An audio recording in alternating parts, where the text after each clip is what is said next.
জোরে নিচে দিদি গো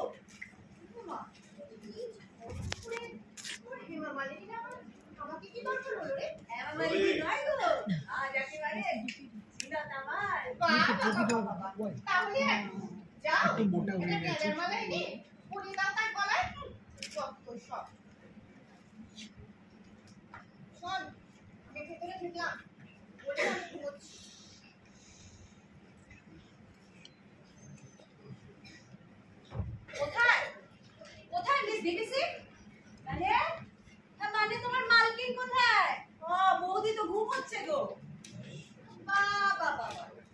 আমার ঘুম নষ্ট করে তিনি এখন ঘুমাচ্ছে ডেকে আনো তোমার অধিকারে শুনি ওই পাড়ায় বন্ধুদের কাছে আমার নামে মিথ্যে গসিপ করে আরে মিথ্যে খবরগুলো এবার দেয় কোন রিপোর্টার কে এসেছে রে কে রে এই ভর দুপুরে ষাঁড়ের মতো চেঁচাচ্ছে আচ্ছা ষাঁড়কে আপনি চেঁচাতে দেখেছেন কখনো ষাঁড় কখনো চেঁচায় না তবে শুনে রাখুন বেশি কাঠি করলে না পেট একবার ফুটো করে দেয় আচ্ছা সত্যি করে বলুন তো আপনি কেন আমার পিছনে এসব বলে বেড়াচ্ছেন যে আমি নাকি আমার শাশুড়িকে বাড়ি থেকে বের করে দিয়েছি আমি কিছু বলতে যাবো আমি কাউকে কিছু করি কিছু না আমার কাছে প্রমাণ আছে বৌদি আচ্ছা আপনি আমার পিছনে এসব কেন রটাচ্ছেন বলুন তো আমি তো আপনার কোনো ক্ষতি করিনি রে বাবা হ্যাঁ বলতে গেলে আমিও তো আপনার ব্যাপারে কত কি জানি কই কাউকে কিছু বলতে চাইনি তুমি তুমি আবার কি জানো আমার সম্বন্ধে জানি আমি জানি আপনি ওই মাছের মুড়োটা মুরগির ঠ্যাংটা দাদাকে না দিয়ে নিজেই আগে ভাগে খেয়ে ফেলে ও মা এ কি হলো কোন কথা তোমাকে এই গল্পটি জানতে পারি কি কি আবার করবে আমার গল্প আপনাকে কে করেছে সেই বলেছে আপনার গল্প আমাকে আপনি তো তুই আমাকে এরকম মিথ্যে মিথ্যে কথা বলাচ্ছিস আমি তো ভাবতেই পারছি না তুমি এরকম করছো তো ক্ষমা করে দাও তোমরা আমাকে ক্ষমা করে দাও কি করবো বলো এসব খবর শুনলে তোমরা খুশি হও আনন্দ পাও তার বদলে এটা সেটা জিনিস আমাকে দাও জানোই তো ঘরের অবস্থা সুমির বাবা একটা পয়সাও দেয় না সংসারে উঠে আমার থেকে পয়সা নিয়ে যায় মদ খাওয়ার জন্য রোজ বাড়িতে এসে ঝামেলা করে টাকা না দিলে মারধর করে এমনকি আমার এই মেয়েটাকেও ছাড়ে না গো তা বলে তুই আমাদের ব্যাপারে মিথ্যে মিথ্যে কথা বলা নেই কে বলেছিল তোকে রতনকে বিয়ে করতে আমার এই চোখে ধাঁধা লেগেছিল খেলিয়ে চোখের সামনে আস লাগিয়ে যখন সাইকেল নিয়ে এসে দাঁড়াইতো না মনে হতো পর্দা থেকে মেঠো চক্রবর্তী বেরিয়ে এসছে আমার নিজের শ্রীদেবীর থেকে কম মনে হতো না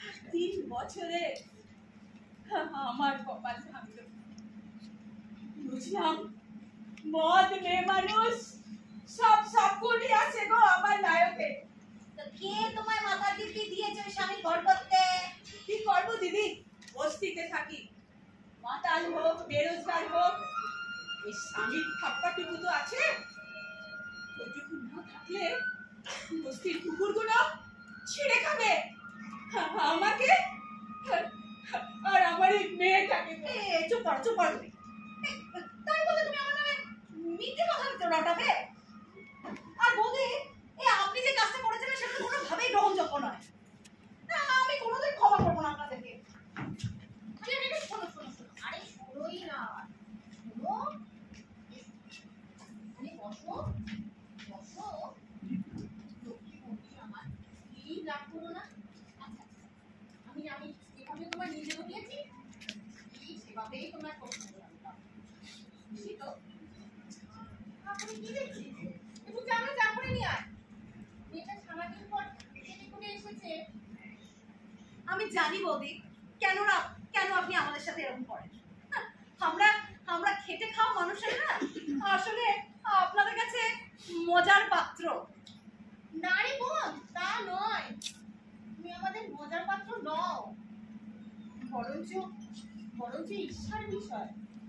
হ্যাঁ গো, আমরা সবাই তোমাকে হিংসে করি। কি সুন্দর স্বাধীন তুমি, প্রজাপতির মতো ফুরফুরে, হালকা, একেবারে বাঁধনহীন। তোমার মতো জীবন তো আমাদের সবার স্বপ্ন গো। কি বলছেন বৌদি, আমাকে আপনার হিংসে হয়? আপনি বড় লোকের বউ, দামি দামি শাড়ি গয়না। ভাষা বললে তুমি। আচ্ছা, এই দামি শাড়ি গয়না এগুলো জানি কি করবো বলো তো? এই কাঞ্জিবরম পরে বারান্দার কাছে জল দেবো, আর শাকমরি হাট করে ছোট মাছের চচ্চড়ি রান্না করবো। মানে মানে আমার যাওয়ার কোথাও জায়গা নেই গো। এই বাড়ি, ঘর, সংসার, আর আমি পাড়ার জনগণের তো এটুকুই আমার জগৎ।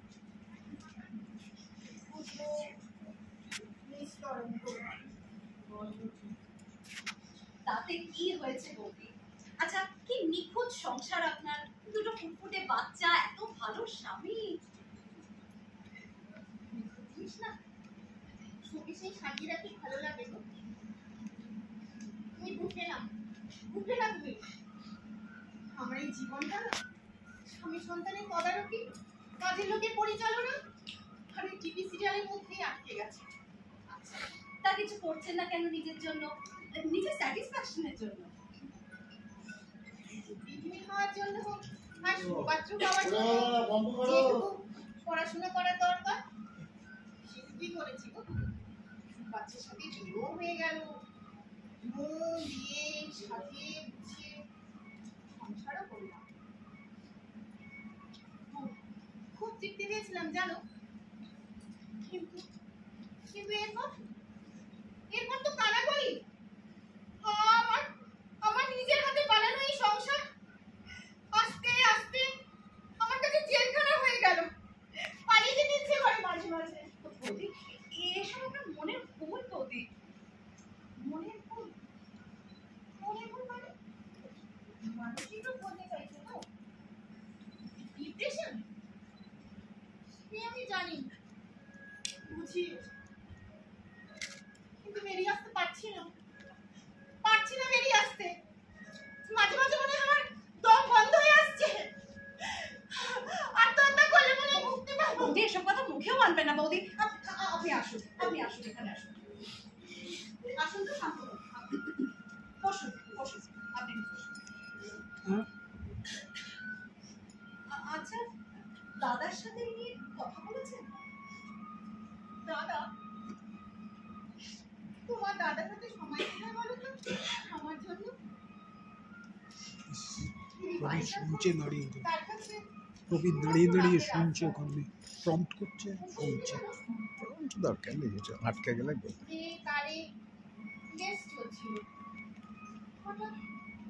হঠাৎ যে কখন তারটা কেটে গেল বুঝতেই পারলাম না। এখন তো দুজনের মাঝে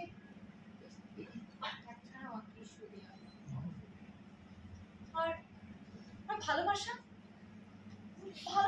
ফুরিয়ে গেছে দুজনের মধ্যে। যায়নি হয়তো, কিছু একটা হয়েছিল।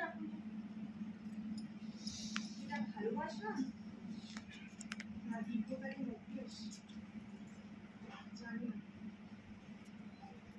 শোনো, তোমায় বলছি, আমার মনে হয় তোমার দাদা না কোনো সম্পর্কে জড়িয়ে পড়েছে। সে কি বলছেন বৌদি? কি করে বুঝলেন? হ্যাঁ, না আমার কাছে কোনো প্রমাণ নেই, শুধু আমার মনে ধারণা। ভুলও হতে পারে, অসুস্থ মনের অসুস্থ চিন্তা হয় না। কিন্তু জানো, এই চিন্তাটা কিন্তু আমাকে একটু কষ্ট দেয় না। হ্যাঁ গো, বরঞ্চ স্বস্তি পাই। মনে হয় জীবনে তো অন্তত একটা তরঙ্গ আছে। চা এনেছি গো, এনা এনা ধরো গরম গরম চা। চা এনেছি, ওকে দে। নাও দিদি, ধরো চা নাও। রেখে দাও, ইচ্ছে করছে না খেতে, মনটা মনটা ভালো লাগছে না। তোমার মন খারাপ হলে আমাদের চলবে কি করে বলে? তুমি তো আমাদের হিরোইন না?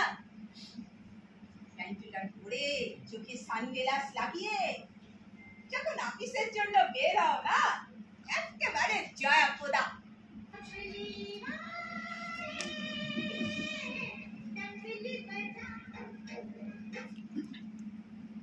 আর তেল মারতে হবে না তোমায়। না গুনা দিদি, সত্যি বলছি, মা শীতলা দিদি বলছি। আমার সুবিধাও যদি তোমার মতো হতো। না না না, সুমি কেন? আমার মতো লাইফ কোনো কোনো মেয়েরই যেন না হয়। দেখবে দেখবে, এ দেখো এ দেখো, আমার আমার স্বাধীনতার মূল্য। এটা কি গো? দেখো কত বড় মূল্য দিতে হচ্ছে আমার আমার স্বাধীন প্রজাপতির মতো জীবন পাওয়ার জন্য। গত বছর যখন ডাক্তারের কাছে গিয়েছিলাম, বললো 3 বার অ্যাবর্শন, দীর্ঘকালীন কন্ট্রাসেপটিভ পিল নেওয়ার জন্য আমার কি একটা ওই ফ্যালোপিয়ান টিউবের দেয়ালটা নাকি পাতলা হয়ে গেছে। বললো যদি কনসিভ করতে হয় তাহলে দেরি করা যাবে না, পিল নেওয়াটাও বন্ধ করতে হবে। সে কি, তুমি 3বার অ্যাবর্শন করেছো? সেটা কি গো? কিছু করে কি করতাম বলো? বিয়ের বছর ঘুরতে না ঘুরতে কনসিভ করলাম। সত্য বিয়ে করে কোথায় একটু আনন্দ ফুর্তি করবো তা নয়, সোজা একেবারে দুধের কৌটোর ডাইপার। এও কি সম্ভব বলো?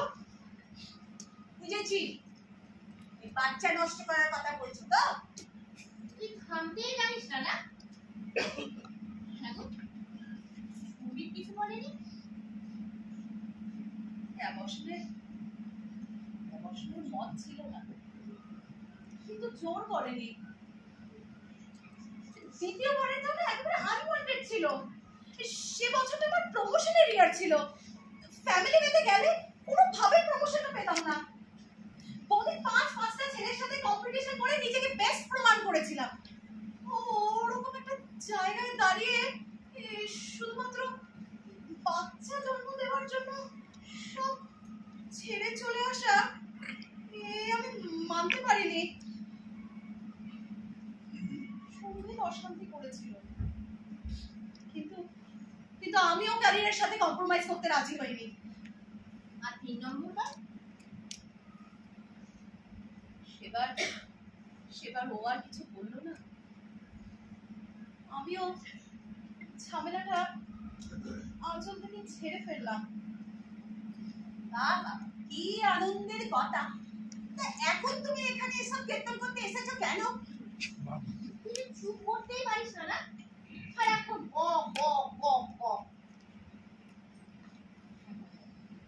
কি বলতে চাও বৌদি? আমি না বড় ভুল করে ফেলেছি বৌদি।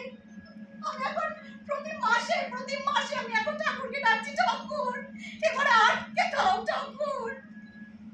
কিন্তু কিন্তু এবারও যখন কিছু হলো না, আমি আজ অফিস না গিয়ে ডাক্তারের কাছে গিয়েছিলাম। রিপোর্ট তো বলছে চান্স খুবই কম। হ্যাঁ, 30%।